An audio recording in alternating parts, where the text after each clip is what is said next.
धर्माच्या आडून गुंडगिरीचा फास. कोण आहे श्रीरामपूरचा आका?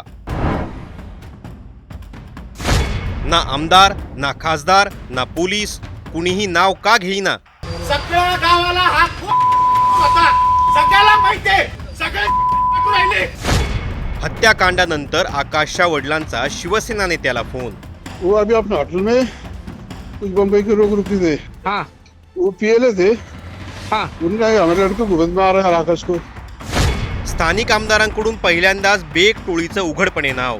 त्या 2 ते 3 दिवसात हा पूर्ण प्रस्ताव मोक्काचा तयार करून या संघटित गुन्हेगारांना यांच्यावरती गुन्हा दाखल करतील आणि यांच्यावरती सक्त कारवाई करतील अशी आमची अपेक्षा आहे. कोण आहे शिवसेना नेता सागर बेग आणि काय आहे इतिहास? कमेंट्समध्ये बेग अँड सन्सचा उल्लेख. प्रकरण नक्की काय? श्रीरामपूरचं आकाश दुबैया हत्याकांड सध्या महाराष्ट्रात गाजतंय. कारण या हत्याकांडानंतर आकाशच्या भावानं केलेला आक्रोश आणि त्या आक्रोशात केलेल्या नावाचा उल्लेख. सगळ्या गावाला हा होता, सगळ्याला माहितीये, सगळे राहिले. कुणाला राखून काय राखो, कुणाला काय करणार आहे, काय करत नाही हे पण. 11 जुलैला जेवण उशिरा दिल्याच्या वादातून श्रीरामपूरच्या लक्ष्मीनारायण हॉटेलमध्ये एक हत्याकांड घडलं. हॉटेलचा 34 वर्षांचा मालक आकाश दुबैयाला हॉटेलमध्ये जीवे मारण्यात आलं. जीवे मारणारे स्थानिकच होते, ज्यांना पोलिसांनी बेड्या ठोकल्या. मात्र हत्याकांडावेळी नशेत असलेल्या तिघांनी एकाचं नाव घेतल्याचा आरोप आकाशच्या भावाने केला. हेच नाही, या हत्याकांडावेळी आकाशचे वडील शेखर दुबैया यांनी शिवसेनेचा स्थानिक नेता असलेल्या सागर बेगला कॉल केला आणि हा कॉलही सध्या चांगलाच व्हायरल होतोय. वो अभी अपने होटल में कुछ बम्बई के लोग रुके थे, लड़के लोग थे। हाँ वो पीएलए थे। हाँ उनका हमारे लड़के को बंद मार रहा है आकाश को। क्या उनने तो भेजे किसको पुलिस को? पुलिस वहाँ आई कि नहीं मालूम नहीं। मैं काम कर हॉस्पिटल में। मैं व्यस्ता लगे ठहरो. हेच नाही, श्रीरामपूर बंदच्या दुसऱ्या दिवशी स्थानिक काँग्रेस आमदार हेमंत ओगलेंनी थेटपणे याचं खापर बेग टोळीवर फोडलं. त्यामुळे एक प्रश्न तयार होतो, हा सागर बेग नक्की कोण? सागर बेगचा इतिहास नक्की काय? सागर बेगचं नाव सध्या या घटनेच्या कमेंट बॉक्समध्ये सारखं का दिसतंय? सागर बेगचा भाऊ काय करतो? आणि मकोका नक्की कुणावर लावण्याची मागणी श्रीरामपूरकर करतायत? आणि धर्माच्या आडून गुंडगिरीचा फास नक्की कोण आवळतंय? हे सगळं सांगण्याचा प्रयत्न आम्ही तुम्हाला या व्हिडिओच्या माध्यमातून करतोय. त्यामुळे हा व्हिडिओ शेवटपर्यंत पहा. आपलं जे आंदोलन आहे श्रीरामपूर बंदचं ते चालूच राहणार आहे जोपर्यंत मोका लागणार नाही तोपर्यंत. सागर बेग मूळचा राहणारा श्रीरामपूरचा. 5वी पर्यंतचं शिक्षण श्रीरामपुरातच झालं. त्यानंतर तो पुढे काही शिकला नाही. किमान त्याने निवडणुकीसाठी दिलेल्या प्रतिज्ञापत्रात तरी हाच उल्लेख आढळतो. सध्या सागर बेग हा हिंदुत्ववादी नेता म्हणून श्रीरामपुरात काम करतो. राष्ट्रीय श्रीराम संघ ही त्याची संघटना तो चालवतो.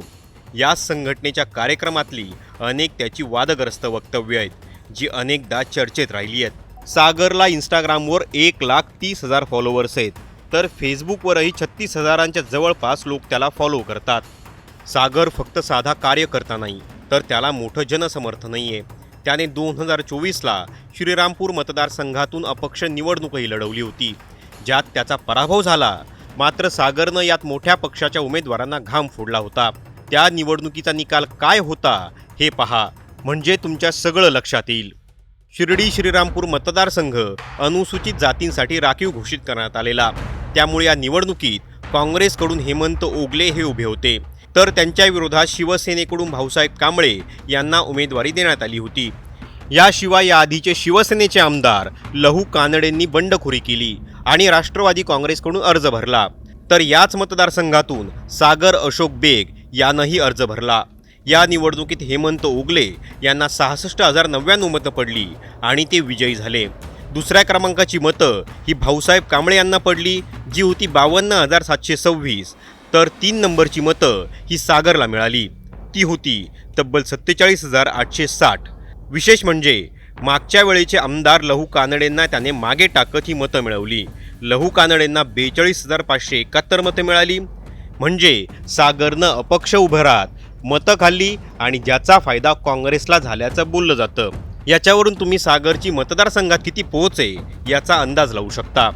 आणि त्यामुळेच त्याचं प्रस्थ राजकारणात मोठं होऊ लागलं. त्यानंतर काहीच काळात सागर बेगनं एकनाथ शिंदेच्या शिवसेनेत प्रवेश केला आणि त्यानंतर त्यानं कधी मागं पाहिलं नाही. लव जिहाद, हिंदुत्व, मोर्चे असे सगळे श्रीरामपुरात सुरू झाले.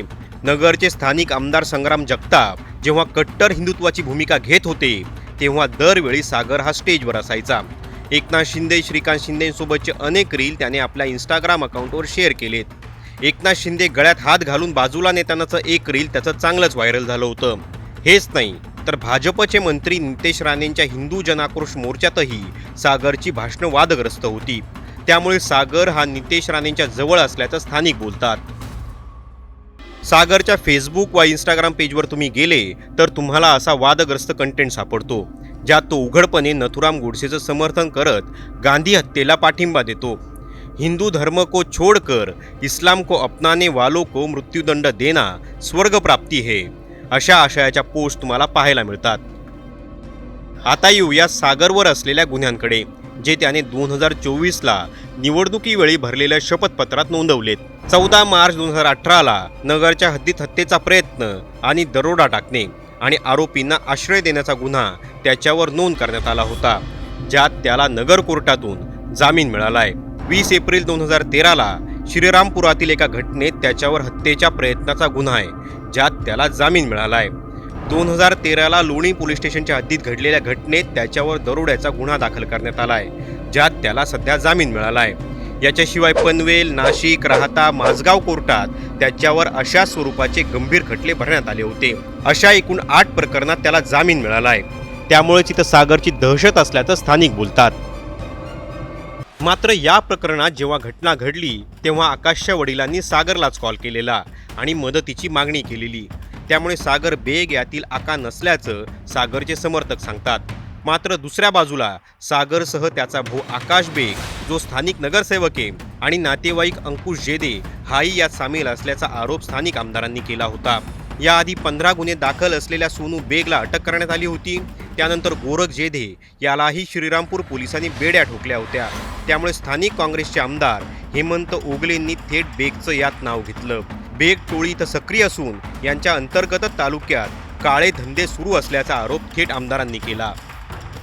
त्याला ज्या पद्धतीने त्याची निर्गुण हत्या झाली ती अतिशय वाईट हत्या झालेली आणि याच्यातून एक पोलिसांना आम्ही विनंती केली. पोलिसांना सांगितलं की तुम्ही इथले खरे रक्षणकर्ते आहेत का भक्षणकर्ते हे एकदा ठरवा. पोलिसही त्यांची भूमिका त्यांनी आज कणखर घेतलेली.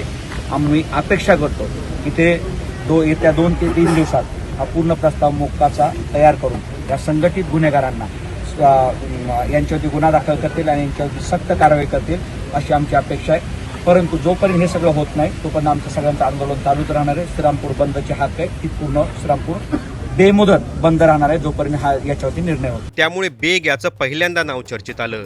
ज्या गुन्हेगारांनी आकाश दुबैयाची हत्या केली ते गुन्हेगारही याच टोळीचे असल्याचा आरोप करण्यात आला. मात्र ज्यावेळी बेग टोळीवर कारवाई होते त्यावेळी वरून फोन येतो असा आरोप स्थानिक नगराध्यक्षांनी केलाय. एखादा माणूस गुन्हेगाराविरोधामध्ये ज्यावेळेस फिर्याद द्यायला येतो संबंधित पोलीसच त्या गुन्हेगाराला सांगतात की असं होतंय तू इकडे ये. मग ते इथे येतात, सेटलमेंट होती, दमदाटी होती आणि गुन्हे दाखल होत नाही. विशेष गोष्ट म्हणजे ज्यावेळी स्थानिक नागरिकांनी पोलीस स्टेशनवर मोर्चा काढला त्या मोर्चात शिवसेनेकडून सागर बेग आलाच नाही. त्याऐवजी माजी आमदार भानुदास मुरकुटे आले आणि त्यांनी आंदोलनाचा फटका व्यापाऱ्यांना बसणार नाही असं म्हटलं.